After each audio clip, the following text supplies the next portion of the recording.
Après la mort de Jésus, une série d'événements extraordinaires s'est déroulée, soulignant la magnitude de cet événement. Un puissant tremblement de terre a secoué la terre, résonnant en harmonie avec la crucifixion du Fils de Dieu. Le récit de Matthieu, dans son chapitre 27, versets 51 et 52, dépeint vivement la terre qui tremble et les rochers se fissurant en réponse à la fin de la vie de Jésus.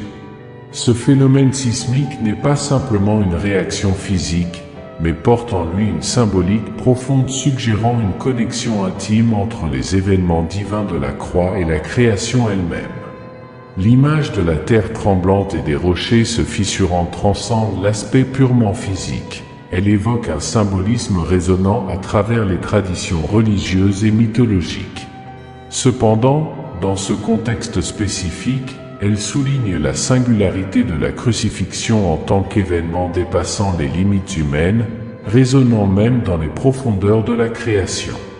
Le langage employé par Matthieu continue en enseignant que la mort de Jésus n'était pas simplement un jalon historique, mais une occurrence cosmique qui a résonné à travers toutes les dimensions de l'existence. Les rochers se fissurant et la terre tremblant servent de puissantes métaphores pointant vers une transformation profonde et universelle déclenchée par la mort rédemptrice sur la croix. Ainsi, cet passage biblique n'enregistre pas simplement un événement sismique, mais nous incite également à réfléchir sur l'interconnexion entre le divin et le terrestre, démontrant comment la mort de Jésus a eu un impact transcendantal résonnant même dans les entrailles de la création. Après la mort de Jésus, un autre phénomène inhabituel a marqué la séquence d'événements. Les tombeaux se sont ouverts, un événement singulier enregistré exclusivement par Matthieu. Dans ces tombeaux, de nombreux saints décédés en Dieu ont été ressuscités à la vie. Ce récit, présent dans Matthieu 27, versets 52 et 53, met en lumière la résurrection de ces saints comme une manifestation surnaturelle, complétant la grandeur de la victoire sur la mort remportée par la crucifixion de Jésus. L'ouverture des tombeaux et la résurrection des saints, survenus simultanément au tremblement de terre, soulignent la nature transcendante de ces événements. En surgissant à Jérusalem après leur résurrection, ces saints ressuscités ont témoigné de manière tangible du triomphe sur la mort, rendant visible la rédemption obtenue par la crucifixion de Jésus. Leurs résurrections n'ont pas seulement proclamé la victoire sur la mortalité, mais ont également souligné la singularité et l'extraordinaire de ce moment. Ainsi, l'ouverture des tombeaux et la résurrection des saints, contextualisées par le tremblement de terre, convergent pour renforcer le message central de la crucifixion de Jésus, la conquête définitive sur la mort et l'établissement d'un nouvel espoir pour ceux qui croient. Ces événements extraordinaires résonnent à travers les siècles, continuant d'inspirer la foi et de susciter des réflexions sur la signification transcendantale de la résurrection. Au moment ultime où Jésus exhalait son dernier souffle, un événement d'une grande importance s'est produit. Le voile du temple s'est déchiré, comme le rapporte Matthieu 27, versets 50 et 51. Ce voile, qui séparait le Saint des Saints du reste du temple, a été déchiré de haut en bas. Cet acte symbolique représente l'abolition de la séparation entre Dieu et l'humanité, indiquant que grâce à l'œuvre accomplie par Jésus sur la croix, tous peuvent désormais avoir un accès direct à Dieu. La rupture du voile, symbolisant la séparation causée par le péché, ouvre la voie à une communion directe avec le Créateur. De plus, elle marque la fin d'un ancien système d'accès restreint à Dieu basé sur le temple et les rituels sacerdotaux. Le geste de déchirer le voile de haut en bas souligne qu'il s'agit d'une action divine, mettant en avant que c'est Dieu qui supprime la barrière et permet une communication directe avec lui. Cette suppression du voile souligne l'œuvre rédemptrice de Jésus qui a réconcilié l'humanité avec Dieu. Ce qui symbolisait autrefois la séparation due au péché ne représente désormais plus un obstacle. À travers la mort et la résurrection de Jésus, un pont a été construit permettant à tous de s'approcher librement de Dieu. Cet événement ne révèle pas seulement la grâce et la miséricorde divine, mais il inaugure également une nouvelle ère de relations personnelles avec le Créateur. Le message sous-jacent est que, grâce à la foi en Jésus-Christ, tous peuvent jouir d'une communion intime avec Dieu sans avoir besoin d'intermédiaires ou de rituels élaborés. Le voile déchiré symbolise donc l'ouverture d'un nouveau chapitre dans l'histoire de la relation entre Dieu et l'humanité. Pendant une période de 3 heures, de midi à 3 heures de l'après-midi, une obscurité dense a enveloppé toute la terre, comme enregistré dans l'Évangile de Matthieu, chapitre 27, verset 45.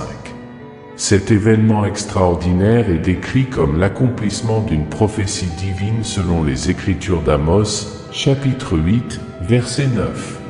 Cette obscurité surnaturelle a coïncidé avec le zénith de l'éclat solaire, puisque la Lune était à sa face pleine, éliminant ainsi la possibilité d'une éclipse solaire selon la compréhension astronomique contemporaine. Cette intervention divine rapide révèle les limites de la connaissance astronomique de l'époque et pointe vers un aspect spirituel plus profond.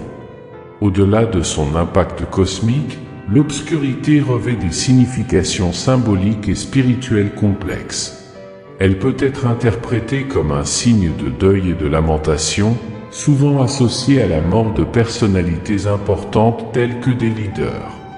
Les lecteurs, qu'ils soient gentils ou juifs, pourraient percevoir cette obscurité comme un présage cosmique accompagnant la mort d'un roi.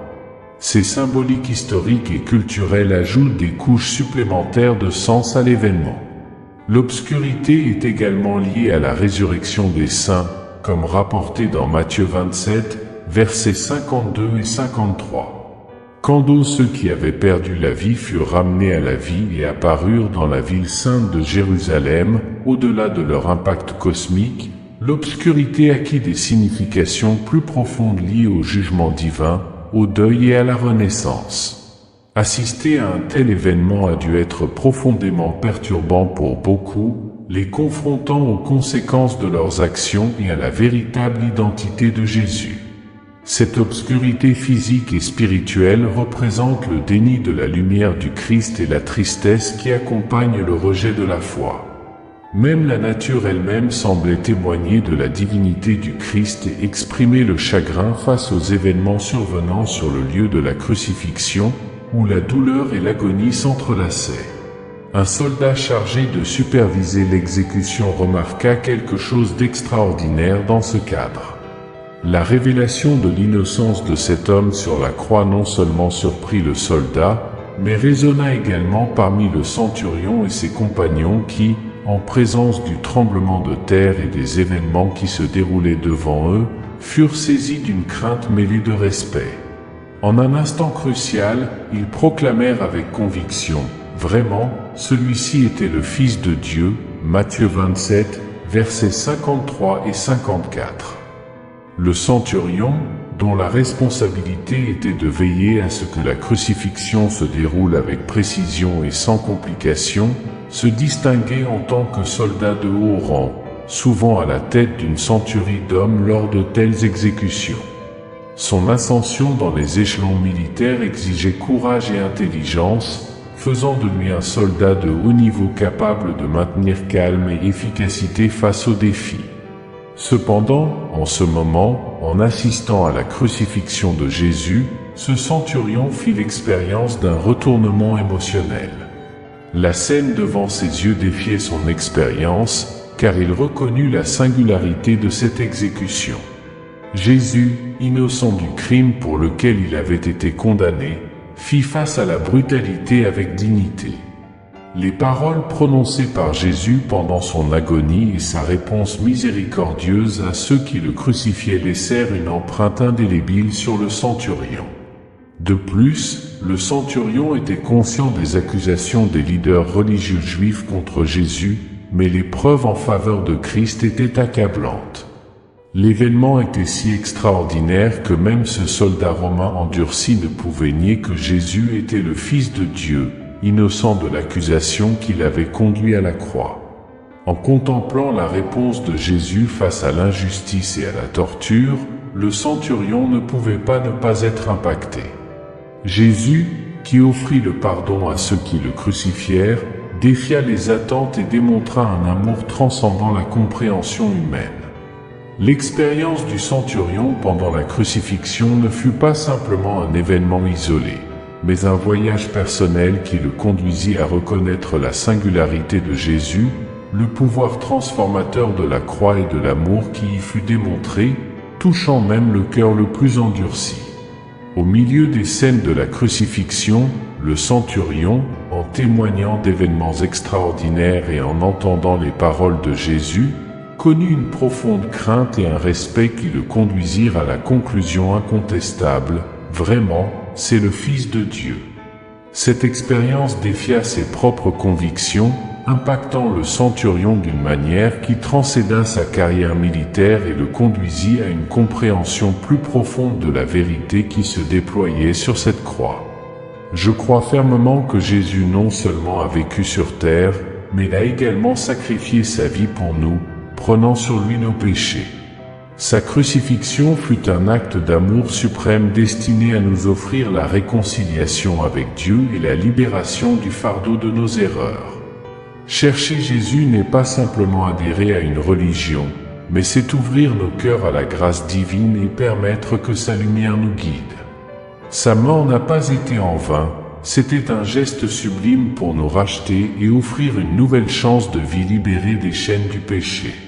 J'invite chacun de vous à partager dans les commentaires lequel de ces événements vous a le plus surpris et impacté, et que chacun soit une bénédiction pour vos vies. Merci à tous d'être ici, et nous nous retrouverons dans les prochaines vidéos. Que Dieu bénisse chacun de vous. Amen.